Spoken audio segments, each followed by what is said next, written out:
Nu, sveikas Pranai, dar sėki. Kaip po posėdžio, kaip jaučiatės? Ar į visus klausimus atsakė pirmininkas ir komisijos nariai, ar kokių abejonių ir neaiškumų kilo ir norėčiau paklausti, kas užstrigo, kas svarbu, kuo norit pasidalinti?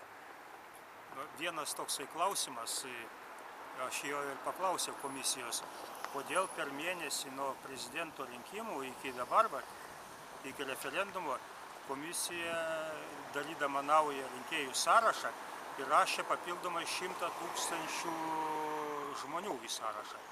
Iš kur tie žmonės atsirado? Tai va, nes nustatant referendumo rezultatus yra labai svarbu, kiek sąraše yra žmonių, kiek atėjo, reiškia, gali būti taip, kad sąrašą padidinus, paprasčiausiai balsuotojų, balsavusiųjų bus mažiau negu pusė sąrašo narių. Ir referendumas bus neįvykęs. Tai vat komisija paskelbė naują sąrašą, kad jau padidėjo 100 000 ir sako, kad daug į sąrašą buvo įrašyta jaunuolių sulaukusių 18 metų. Tai įsivaizduoji, jeigu per mėnesį, o kiti neaišku, iš kur atsirado, bet jeigu jaunuolių 100 000 per vieną mėnesį naujų, reiškia, jiems sukako 18 metų, tai skaičiuojant per metus 1,2 milijono. Įsivaizduoja, koks augimas staigus Lietuvoje.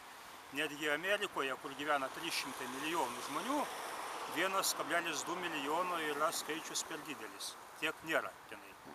Taip Lietuva pagal komisijos, čia visus nutarimus, auga neįtikėtinai sparčiai. Šiaip išmirštanti tauta? Ir jaunimo labai daug. Tai tos visos kalbos apie mirštančią tautą yra visiška neteisybė. Jaunimo va. Tai pirmininkas optimizmo čia mums įkvėpė? Optimizmo įkvėpė tokį, kad reiškia, jie daro viską, kad sąrašas būtų kuo didesnis ir kad būtų mažiau negu 50% realiai balsavusių nuo sąrašo. Tai kvepia klasta? Tai savaime suprantamas dalykas.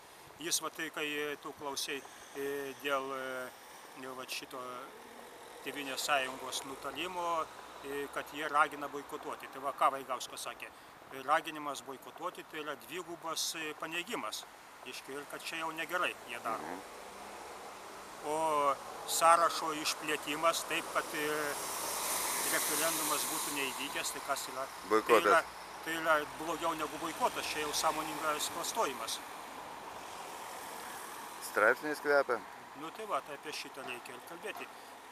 Galima ir per teismą, iš kur 100 000. Jeigu dabar 100 000 atsirado tikrų rinkėjų, tai kodėl per prezidento rinkimus jie nebuvo įtraukti į sąrašus? Arba vienu, arba kitu atveju čia kažkokios manipulacijos buvo daromos. Tada buvo jie nereikalingi, o dabar jų staigiai prireikė. Ir atsakymo, kaip buvo paskirstyta 13,5 milijono, taip eilinį kartą ir negavom. Nu tai tas irgi įdomu būtų, bet kur tie milijonai nukeliavo? Nu, labai svarbu. Gali būti, kad tie visi dalykai tik ant popieriaus yra.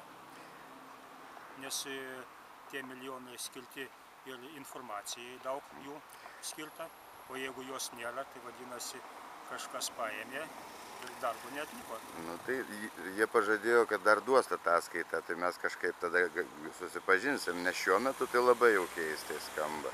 Ataskaitą galima parašyti iš lubų.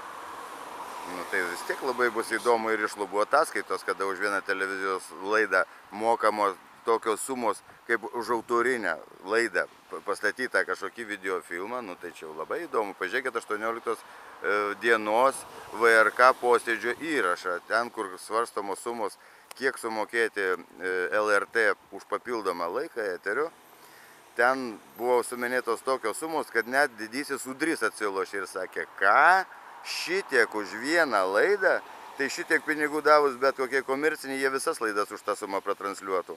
Tai man ir įdomu, kaip jie paskirstys ir kaip išdrįs pateikti, kiek LRT. Tai čia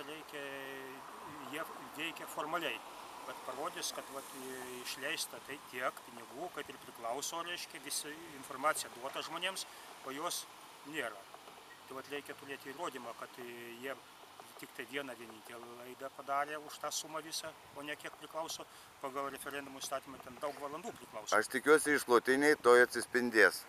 Mes prašysim detalios išklotinės. Išklotinės ne kaip pinigai, o kokie darbai buvo už tos pinigus. Tai be abejo, detalios išklotinės. Taip.